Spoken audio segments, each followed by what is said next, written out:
TCS चल रहा था, ठीक है। देखो आज हम सबसे पहले एक मतलब एक कहानी की तरह एक चीज समझाएंगे, ठीक है। इसका जो प्रोविजन है वो हम लोग नेक्स्ट क्लास में पढ़ेंगे, समझ में आया ना भैया क्या समझाने वाले। देखो टीडीएस और टीसीएस दोनों का आज एक साथ मिलन करेंगे, माने बहुत ही कॉम्प्लिकेटेड चीज है, तो बढ़िया से समझो तो क्लियर हो जाएगा। देखो टीडीएस और टीसीएस, देखो हम लोग क्या जानते हैं, टीडीएस कौन काटता है, बायर, टीसीएस कौन काटता है, सेलर, ठीक है। एक सेक्शन तुम पढ़ा था 194Q, 194Q में साफ साफ क्या बोला था, 50 लाख के ऊपर अगर तुम्हारा एग्रीगेट जाता है तो कितना परसेंट टीडीएस कटता है, 0.1%। एक बात पता है, टीसीएस में भी सेम बात बोला गया है, 50 लाख के ऊपर अगर जाएगा तो 0.1% टीसीएस काट लेगा। अब यार क्या बोले यार, अब जैसे मान ले हम है सेलर, तू है बायर, हम तेरे को कुछ बेचेगा, 50 लाख के ऊपर जाएगा तो हम टीसीएस चार्ज करेगा और तू क्या चार्ज करेगा, टीडीएस चार्ज करेगा। क्लियर है ना, हम टीसीएस तू टीडीएस। तो भैया क्या करें इस सर्कमस्टांसेस में, होने दे चार्ज, नहीं नहीं नहीं नहीं, लॉ बोला ऐसा नहीं होना चाहिए, ऐसा नहीं होना चाहिए। तो क्या होना चाहिए, सुन, होना ये चाहिए कि आप सबसे पहले ये चेक करो कि आपका जो सेलर है और जो बायर है, देखो 194Q में हम लोग सेलर का डेफिनेशन पढ़े थे, याद है, बायर का डेफिनेशन पढ़े थे, याद है। हम बोले थे कि इन लोगों का जो मतलब सेलर बायर का डेफिनेशन चेक करो पहले, इधर भी सेलर बायर का डेफिनेशन चेक करो। अगर ये दोनों सेलर बायर है, मतलब दोनों जो सेलर बायर का डेफिनेशन है, टीडीएस वाला भी फुलफिल कर दे रहा और टीसीएस वाला भी फुलफिल कर दे रहा, माने दोनों फुलफिल कर दे रहा, ठीक है। तो इसका मतलब टीडीएस भी चार्ज होगा, टीसीएस भी चार्ज होगा। और अगर दोनों में से कोई एक ना करे, मान ले अगर टीसीएस वाला नहीं करता है तो टीडीएस चार्ज होगा, टीडीएस वाला नहीं करता है तो टीसीएस चार्ज होगा, मतलब एक चार्ज हो रहा है। लेकिन दिक्कत तब होता है जब तुम्हारा दोनों सेम चीज में फॉल कर जाएगा, दोनों मतलब कंडीशन फुलफिल कर देता है, तो उस सिनेरियो में टीडीएस को ज़्यादा ऊंचा रखा गया है। इसका मतलब ये बोला गया है कि टीसीएस चार्ज नहीं होगा, टीडीएस चार्ज होगा, टीसीएस चार्ज नहीं होगा, क्या चार्ज होगा, टीडीएस चार्ज होगा। समझ में आया बात क्या बोले, उस सिनेरियो में टीडीएस चार्ज होगा। मतलब तो ये समझ, एक ही ट्रांजैक्शन पे अगर टीडीएस टीसीएस दोनों चार्ज होता है, ठीक है, तो टीडीएस को हम लोग अप्लाई करेंगे, टीसीएस को अप्लाई नहीं करेंगे, ठीक है। समझ में आया बात क्या बोले, ठीक है, अच्छा समझ गए। देखो ये जो है तुम्हारा ये सेक्शन हम लोग नेक्स्ट क्लास में पढ़ेंगे, आज हम लोग ये थोड़ा बहुत बात जान ली, ओके। अच्छा अब तुम आ जाओ, देखो पेज टर्न करके देखो, है तुम्हारा हायर रेट ऑफ टीसीएस और non filer of income tax return. ये सब टीडीएस में भी पढ़ा है कि अगर तुम इनकम टैक्स रिटर्न फाइल नहीं करेगा तो टीसीएस रेट तुमसे हाई चार्ज किया जाएगा, या पैन फर्निश नहीं करेगा तो हाई चार्ज किया जाएगा।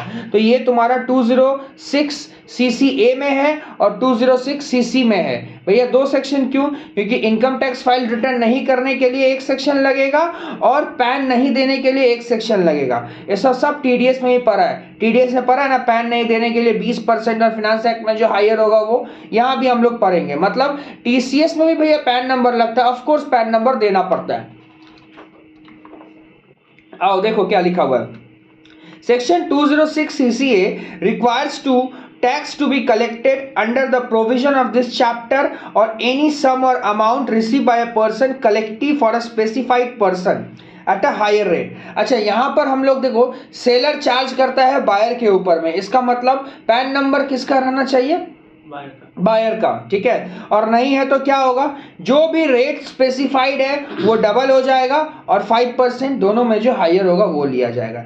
ये सिनेरियो कब अराइज होता है, जब तुम्हारे पास तुम क्या करता है, पैन नहीं, एक सेकंड, ये पैन वाला नहीं है, 206 CCA पैन लिखा है, कोথায় पैन लिखा है না উপরে দুটো জিনিস লেখা আছে, for non filing of income tax return and for non filing of PAN also, ঠিক আছে। এক মিনিট দাঁড়াও,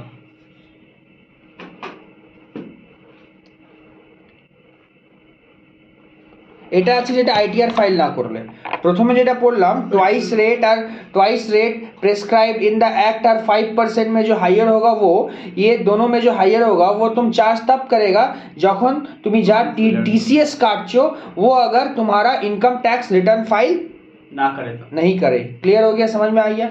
अब भैया अगर हम पैन ना दे तो क्या होगा, पैन ना दे तो क्या होगा, सेम चीज़ होगा, कोई टेंशन मत ले। वही बात, जो रेट स्पेसिफाइड है वो ट्वाइस कर देना और 5% दोनों में जो हायर होगा वो करेगा, ठीक है। खाली 206C1H के केस में 5% नहीं रहता है, 5% 1H हो जाता, 1% हो जाता है। भैया 206 क्या बोला था, लास्ट क्लास पढ़े थे ना, 206 पढ़े थे, 206 पढ़ी नहीं हमरा এখন, एक मिनट दाঁড়াओ, ओ सॉरी 206 नहीं पढ़े।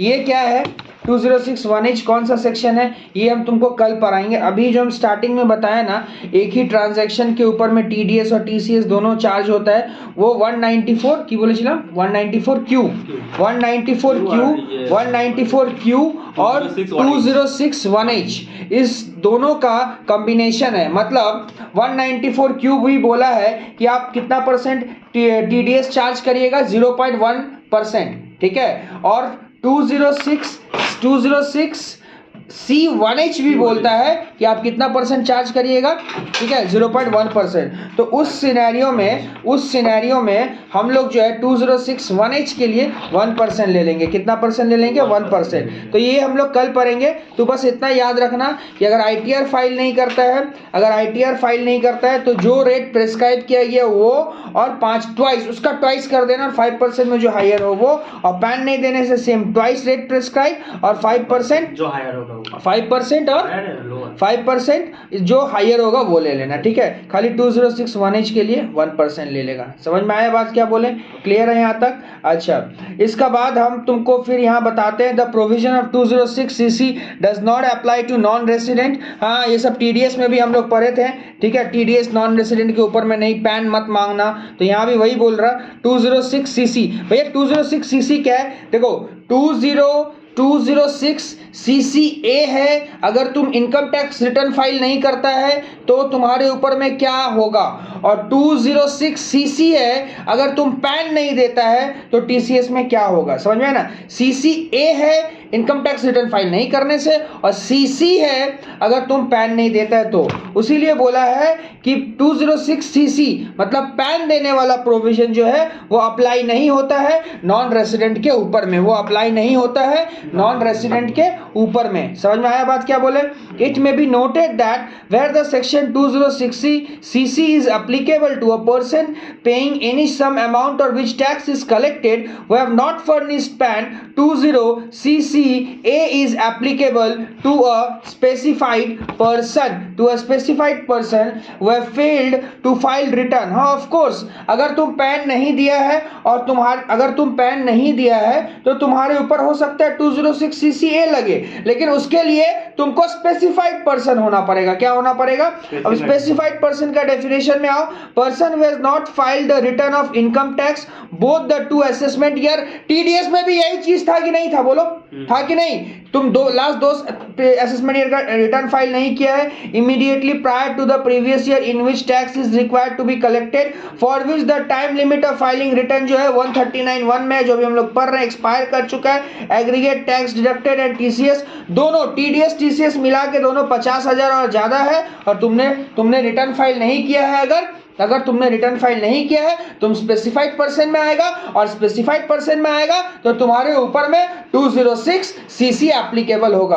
भैया CC क्यों लगेगा, CC1H क्यों नहीं लगेगा। CC1H लगता है जब तुम पैन नहीं देता है। समझ में आ गया बात। However, specified person does not include non-resident। MCQ question में ये पूछा जा सकता है, क्या एक नॉन रेसिडेंट के ऊपर में TCS लगेगा, बोलना नहीं लगेगा।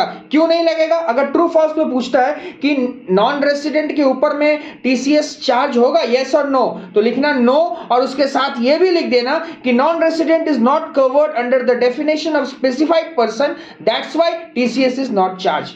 इतना लिख, दैट्स व्हाई नहीं लिखने से भी चलेगा, लिख देगा non resident is not covered under the definition of specified person.